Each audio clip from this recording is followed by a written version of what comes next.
Hi hello friends, முக்கணி பாயாசம் எப்படி செய்கிறதுங்கிறத பார்க்கலாம். ஒரு ஸ்பூன் அளவுக்கு கடலை எண்ணெய் ஊற்றிக்கலாம், ஒரு ஸ்பூன் அளவுக்கு நெய் ஊற்றிக்கலாம்.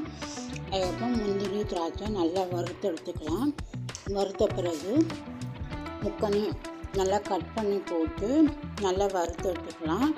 வாழைப்பழம், பலாப்பழம், மாம்பழம் எல்லாமே நெய்யிலே நல்லா வறுத்துக்கலாம். வறுத்த பிறகு கேஸ் ஆஃப் பண்ணிக்கலாம். கேஸ் ஆஃப் பண்ண பிறகு ஒரு ஜாரில் முக்கணியும் சரிசமமாக போட்டு நைஸாக அரைச்சி ஊற்றிக்கலாம். தேங்காய் பால் நல்லா நைஸாக அரைச்சி வடிகட்டிக்கு ஊற்றிக்கலாம். வெல்லம் பாகு பண்ணி வச்சுக்கலாம், ஆறட்டும். அதுக்கப்புறம் ஏலக்காய் நல்லா இடித்து போட்டு வெல்லம் பாகு நல்லா ஆறின பிறகு நல்லா ஊற்றிக்கலாம்.